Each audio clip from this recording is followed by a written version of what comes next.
Cheers, and welcome back to another episode of the Pursuit of Sound podcast. Today is Wednesday, April 2nd, about 12:30, and it's a beautiful day here in Charleston, South Carolina. I'm wanting to review this new Skrillex album. He just dropped yesterday, April Fool's Day of 2025, and he hasn't dropped an album since February of 2023. He did 2 consecutive albums, one day after the other, and today is not about those albums. Today is about this new album that he came out with. 34 songs in basically 46 minutes, I believe, which there's only a few tracks over 2 minutes. I'm going to be listening real time to the album for the first time here live, and I'm going to give you my thoughts as we go through each one. It's called Fuck You, Skrillex. You think you're Andy Warhol, but you're not! Exclamation point, exclamation point, sideways, heart with the less than sign, and the number 3. And the album art is basically that, spray painted on a wall next to a parked black car. It's simple, and I mean, I can tell he's trying to be provocative with this album title, trying to evoke Andy Warhol. Andy Warhol was like a pop artist that kind of had like a gang of people around him that were also artists. You could kind of affiliate that to his record label, and then the fact also about relating all this to Andy Warhol. I mean, Andy Warhol was a pop artist. He kind of was like the first guy to popularize random goods in a grocery store into art. So kind of chew on that as food for thought for what he's trying to get across with that message. It's interesting. And this first song is called Skrillex is Dead. All right, let's press play. It's 51 seconds. It's with DJ Smokey. By the way, a lot of these artists that he's collabing with, I've never heard of, quite frankly, for better or for worse. I think it's cool. Let's go. I'm pressing play right now. All right, so the first track is called Skrillex is Dead. Just listen to it, and yeah, basically a bunch of vocal chops and some synthesizers. They say that Skrillex is dead. Apparently this guy named DJ Smokey recommends that we listen to it from start to finish, which is happening. But yeah, you know, those synth sounds that he's starting to bring in, I've heard before. Let's see where this goes. All right, track number 2 is with Skrillex and Hawaii Slim. Never heard of him before. Pretty good track. You know, I feel like I've heard this before, whether it was actually seeing him live, like at Halloween, or even just from another producer. Like, it kind of sounds like a sound that I've heard before in the general meaning of it. Like, I don't know. It's a good song. Don't get me wrong. I like the second drop better than the first drop. It reminded me of like that Dolphins thing, that Dolphins song. Like, who's that by? Gitter or like Dylan Francis? You know, pretty good. Let's see what else we have in store. I don't know. Actually, let's talk about the lyrics really quick. You know, it's about like guns and spitting fire. I don't know. Once again, kind of sounds generic. Track 3, While You Were Sleeping VIP. Skrillex, Virtual Riot, and Nakisha. Basically, he's once again saying that he's dead. Skrillex is dead, R.I.P. I mean, what is this meaning? Like, is there gonna be some sort of rebirth of his sound? Because I don't know. Granted, this track was with Virtual Riot. It's pretty good and everything. I was expecting more. So I mean, let's see what the next track is. Track number 4 is called Slick Man. Really short track, once again, 44 seconds, I think. And I don't know, I mean, he's switching it up. It's like a weird sort of bassy, like, sort of song, like, just like left field bass. I don't know, like, I'm not sure if I'd play it out. I feel like I've heard more profound bass tracks from other, like, unknown artists. It was alright for what it was. Not sure why it was called Slick Man or anything like that, but let's see what the next track is like. Track number 5, Tears Lost Drop. This is a 3-way collab between Skrillex, Sleepnet, and Joker. I don't know, it sounds just more like only a Skrillex song, but yeah, I mean, it's basically one drop, and I mean, it's pretty cool. I like the way it's mixed, like, you know, the drums are nice and up front and present, and like the way it hits the ears is nice, easy to listen to, you know, pretty good sound design, like, you know, vocal chops over these bass sounds, and like the drum beat's pretty chill, which I appreciate for the juxtaposition of that against the heavy kind of bass, even though it doesn't come across that heavy because of the way it was mixed and mastered, is what I'm trying to say about all that other stuff. Yeah, so, you know, it's pretty good. Kind of expected something more, I don't know, experimental, like in another direction from this, because I feel like I've kind of heard this from him before, so, you know, it's like he's adhering to his lane, but yeah, let's see what the next track has to offer. Track number 6 is called Things I Promised, only by Skrillex. It's an interlude track, and it sounds like, okay, it's called Things I Promised, so he was talking about taking ways that have been unfound. I don't know, I'm like, you're saying like going on new ways that have been unfound, but this, what I've heard thus far, sounds pretty familiar and found. So yeah, it is what it is. Interlude track. Track number 7 is called Recovery, and it's with Space Laces. Pretty cool track. Pretty much like one long drop, and yeah, I mean, the sound design is great.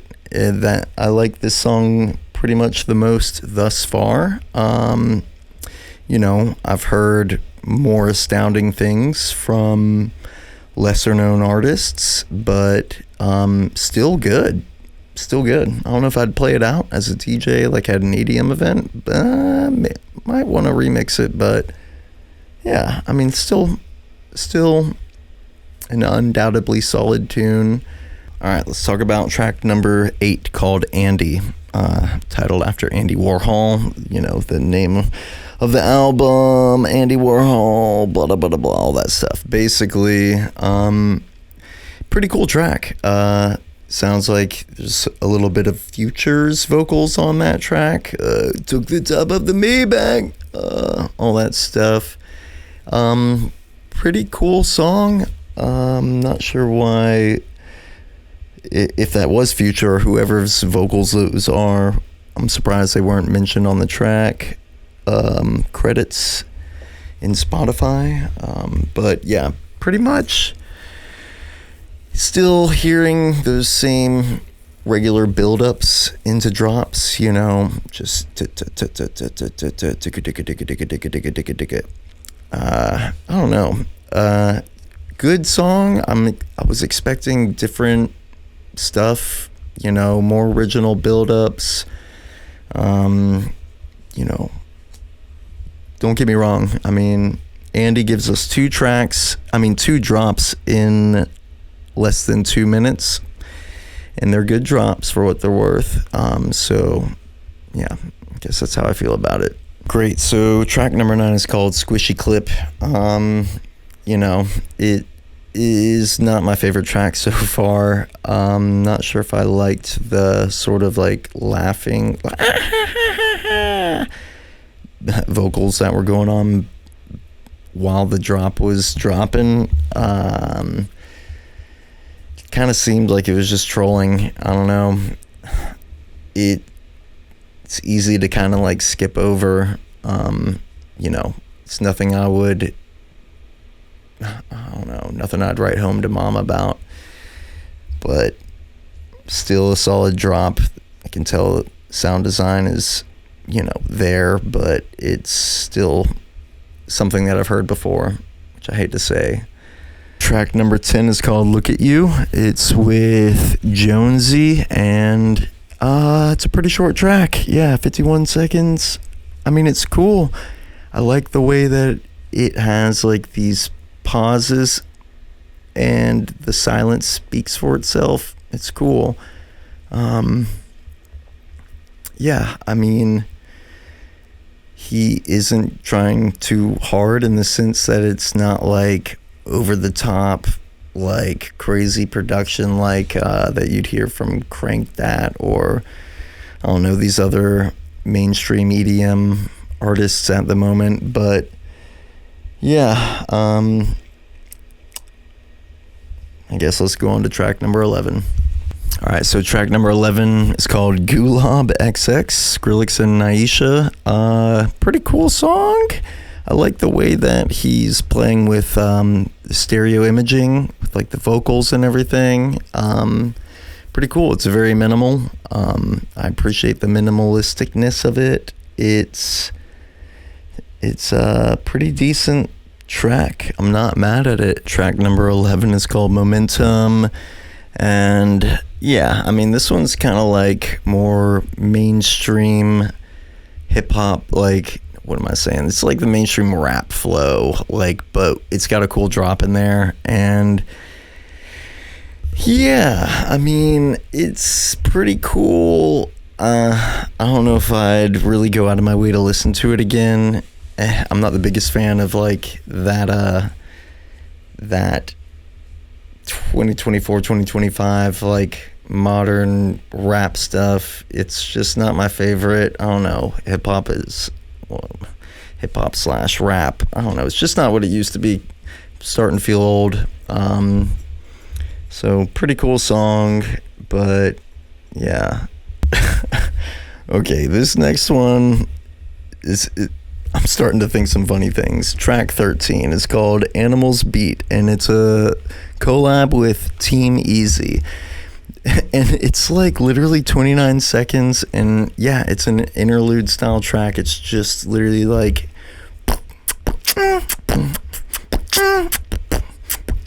that's like basically it. I'm starting to think that he's like, yeah, dude, we'll collab. I promise you. I swear.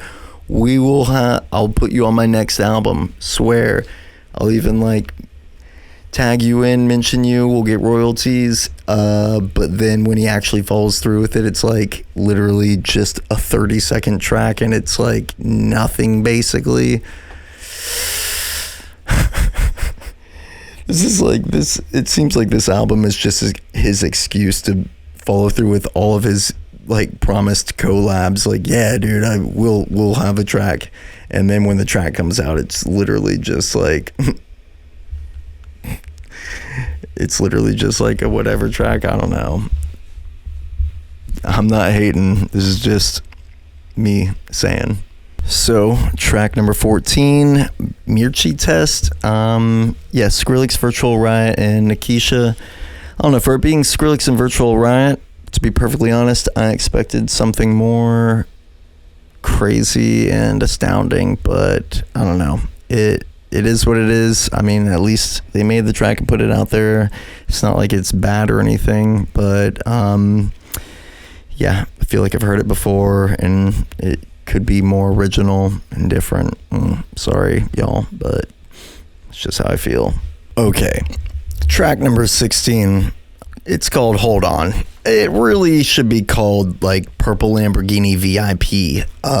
It's literally like bum, bum, bum, bum, bum. It's like the same melody as and sounds as like Purple Lamborghini. Call me crazy. He's got other songs on this album that have VIP after it, and this one isn't called Purple Lamborghini VIP. What? Okay, I'm starting to have like a tiny little bone to pick with this album. Okay, let's see. Track number 16. Wait, did I say 15 or 16 at the beginning of this one? Hold On is track number 15. All right, track number 16 is called See You Again VIP. Skrillex, Sweetum, and Loam.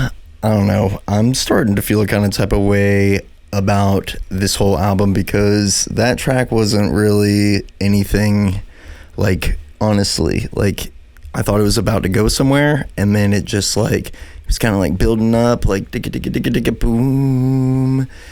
And it basically just didn't really say too much. And this is a VIP. Like, there's nothing to really do with this track. Like, I would never play it. I don't want to really listen to it again. It wasn't notable. Like, what?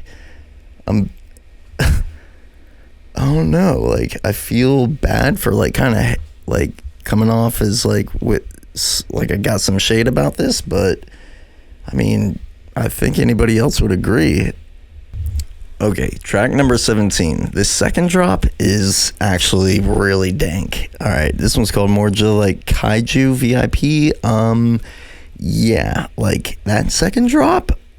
Whoa. Okay, for some reason that one really hit me. First drop was like sounding like something that I would expect to have dropped in like, I don't know, 20. It just didn't sound fresh. The first drop wasn't that fresh. The second drop, I wish he would have expounded upon that more and made it more about that vibe. But, you know, he's doing whatever he wants. I'm not mad at that. I just kind of expected some different stuff, even though this is different from what I expected. You know what I'm saying. Okay, so this track, I actually really like. This one I'm feeling more than a lot of the others. Karabu. Alright, so yeah, it's like nice and chill at the beginning, and I love a good switch up. It kind of goes into like this upbeat, like, I don't know, like festival, like minimal big house vibe. And then it switches up with like a nice halftime sort of switch up, and I was really into that. Like, not gonna lie, some of these songs I wish were a little longer, and this is one of them. I mean, I dig the originality of like the first sort of like chill breaks. Like, it's this one's really hitting the spot. Like, I love how he's just keeping, this one is like, yeah, original in the sense that it's like got like 3 switch ups, like 3 different parts, 2 switch ups at that rate over 2 minutes. All right, yeah, I'd listen to this one again. All right, Red Line Dash, I really dig. It's a straight to the point kind of type of song, and it sounds like a track that Eliminate would have kind of collabed on production wise, and I'm interested that he didn't even mention the vocalist. Like, there's vocal chops all up in it, and not only chops but like full like bars at the beginning and everything, so he doesn't mention that. It kind of interests me that he didn't care to give the credit on the track itself. But yeah, this one's sick. I'd listen to it again, maybe remix it, play it out type beat. All right, this song is For the Ravers. It's like one of those deep kind of trancey, psy-trancey, like, I don't even know exactly what to call it with all the genres these days, but Definitely like no big dubstep drop about this song. It's just like that 4 on the floor kick drum style track. Like, this is about where in the set I would go to the restroom or something, like if he was playing this one personally. But you know, this one's kind of entrancing. It's with Boys Noise and Dylan Brady, so I mean, pretty cool song, but kind of whatever to me personally overall. Yeah, I mean, it had a little intermittent part in there, like where, you know, each of these songs, it's not just one statement. Like, there are different segments to these songs, and you know, he is keeping it fresh over a short time period, so shout outs to that. And keeping the I don't know, like, it's interesting that he is collabing with so many different people, and it's the whole album does go through a bunch of different genres, but it still so far has like a pretty solid sound to it overall, like with all that considered. So props on that. Now that I think about it, yeah, props on that. Track 21, Booster. This one I really liked, actually. I listened to it twice, and it's like minimal like the rest of the album, but this one actually has that vibe to it where it's just so bassy, and about the subs and the sound design and the textures and effects and the subtleties of like everything on the top layers of the track. And the thing about the snare took 2 years to make, and the fact that it delays for so long, I don't know, that really tickled me, not gonna lie. This one might be my favorite like thus far. And shout outs to Skrillex and Dylan Brady on this one. Yeah, this one's quite nice.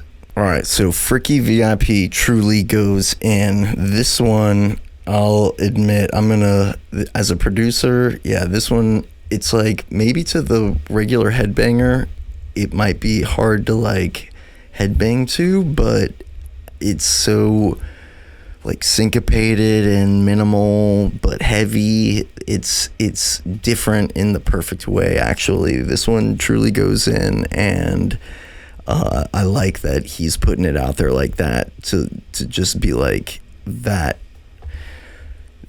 confident about being sort of left field with it, like, you know, very intricate sort of like breakdown, like just digga down.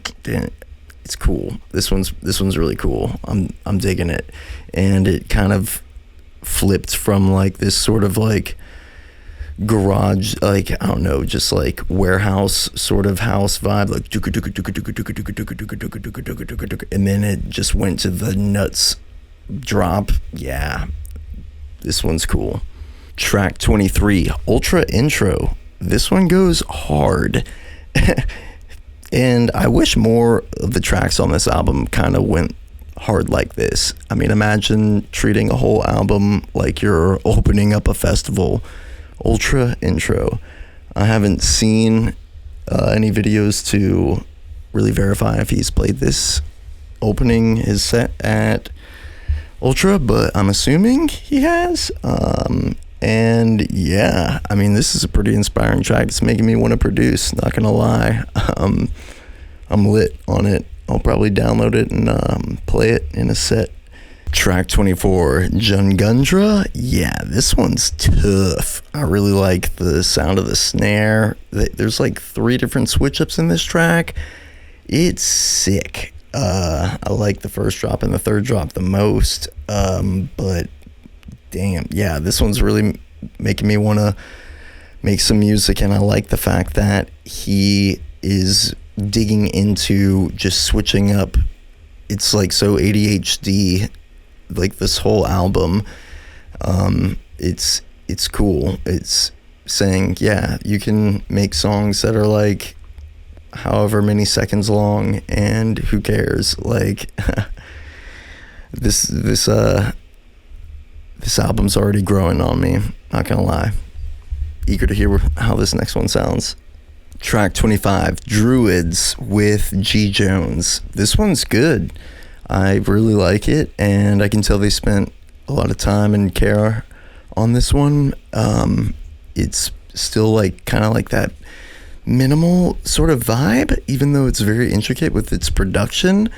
And yeah, I mean, for it being a collab between Skrillex and G Jones, it seems more Skrillexy, like maybe like 60-40, which is it's cool, and I respect. You know, they did a good job on this one, and yeah, I'll listen to this one again and again for sure. Track 26, Biggie Bap, easily my most favorite track on this whole album, and it's with Wookie. Yo, say less. I'm actually obsessed with Wookie's sounds, and this track did not disappoint at all. Like, so different, so many switch ups. It hit all the spots for me. So clean with its production and mixing and mastering. Like, yo, yeah, this track is sick, and like the vocals over the drops are so, like, I don't even know, they're so different and left field. Like, it's something I'm gonna want to listen back and sort of like try to memorize, because it's so, like, I don't know, different and weird timing with what it is. And like, I don't know, like, even from the rip, like being trapped in the basement, being forced to listen to this stuff, like, and then I don't know, it was, the track had been seized from Atlantic Records for silence, and then the crickets and the way it came back in. This one's sick, super duper sick. I give this one 12 out of 10, 6. Track 27, Say Goodbye. Talk about a truly unexpected banger. The way it started out, just kind of like low-key Jersey club vibes, like, style. I was like, okay, yeah, all right, let's go there. And then, yep, just that undeniable flip to just like, dank bass and cleanliness. I mean, yeah, I'm clicking like on this right now. Added to liked songs on Spotify. Thank you, Sweetum in Jamza and Skrillex. Like, I feel bad not knowing how to pronounce that name, but yeah, that one's sick. Track 28, Mosquito Tui. Yeah, this one's sick. I'm glad that he's like standing on like trappy, bassy sounds, because I don't know, like, it seems like there's a lot more like rhythmy stuff that has been pushed to the front these days. Granted, all different styles of music have been pushed to the front these days, so take that for what it's worth. But yeah, this is sick. Like, he's keeping it OG, and I love the sound of it. Like, Mosquito Tui, yeah, I mean, there's something about it that kind of like has this almost like sort of like mosquito near your ear effect. Like, just the high end like sizzle of the sounds that are going on. It's cleverly named, and definitely up there on my favorites list for this album so far. Good job, my guy. Track 29 is called Baby Royal, and this one's ignorant type beat for show. It's cool. I like, he's like bringing in these samples from like Sunset. I think it's like Sway Lee, but reminiscent of like his older sounds, but in like a reinvented sort of way, not gonna lie.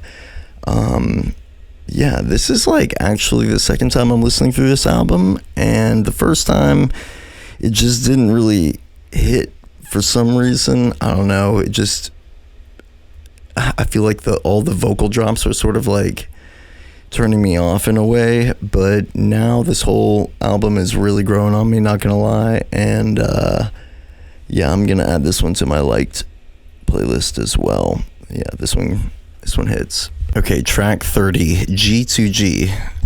I'm assuming that means, I don't know, gotta go, who knows, but this one's sick. Now, the second time listening through it, like, the drum beat at the very end, I feel like is the drum beat that would have been throughout that, like, drop that sounded, like, weird without any, like, drums on it. Like, that's pretty future oriented. Like, I felt like I almost had a hard time following it at first because I was like, wait, what? There's no drums, but it was like all the other sounds without the drums, if that makes sense. And that's different. It was cool. Like, in the build up in the beginning of the song was like cool, like future pop kind of poignant vibes. Like, it really was starting to like evoke some, you know, sentimental feelings and stuff. And like, that it was like, yeah, pretty cute sounding. Like, I don't know, that one was adorable. I really like it. That's like one of those ones that you just like, that you, I don't know, that you just like listen to by yourself and you're just like, yeah. Track 31, D&B Ting, undeniable certified D&B banger. I'm immediately facing that fact. Like, if you were to hear that just like out at a warehouse show or wherever, you'd just be like, what? Like, having never heard it before, yeah, you can't not just dance to it if you like D&B or not. Yeah, that one's a vibe, and I see why he's saving it towards the end. You know, it's like this whole album's kind of like getting more and more hype as it goes along. All right, track 32, San Diego VIP. Yeah, this one's dank. It's like that old school dubstep flow, but more modernized. I dig it. Like, I like how the build up sounded, and like, yeah, like it's given me some inspo for like my music production and stuff. Like, just the cleanliness of the way it was all produced and mixed and mastered. Yeah, I mean, this is like, I don't know even how San Diego sounds to begin with. I haven't heard that track before, but the VIP is sick. All right, track 33 is called Voltage, and this one's pretty good. It kind of reminds me of the last one. It's like that old school dubstep kind of sound, and you know, I'm not mad at it. I'm glad that he actually sang on it. So far as I'm assuming, it sounds like his voice pitched up, which, yeah, like, you know, he used to be the vocalist in From First to Last, so, you know, I'm surprised he doesn't like sing over more of his own stuff at that rate. So kudos to him for busting out the mic and doing his thing. I dig it. Yeah, pretty good track. You know, so track number 34, Azasu. I'm assuming that's how it's pronounced. Yeah, it's basically a thank you track. Shouts out everybody on the album, and gives a good thank you. I appreciate that on behalf of all those producers involved and him as well. The fact there's that consideration put at the end, you don't hear that really in albums like the way that he did it, so it's cool. You know, there's like a little like melody going on like the whole time and stuff. It's good. Yeah, a nice little way to sort of wrap the bow tie on the whole project. Good work to everybody involved on this one. I look forward to listening to it again, and thank you to everybody who watched this. Yeah, let me know what you think. Yeah, I'm curious to hear what he comes up with next. I'm interested to know how long it will be till then, and yeah, so it's cool. Y'all like, comment, subscribe, all that good stuff. Thanks for tuning in. Pursuit of Sound podcast. Let's go.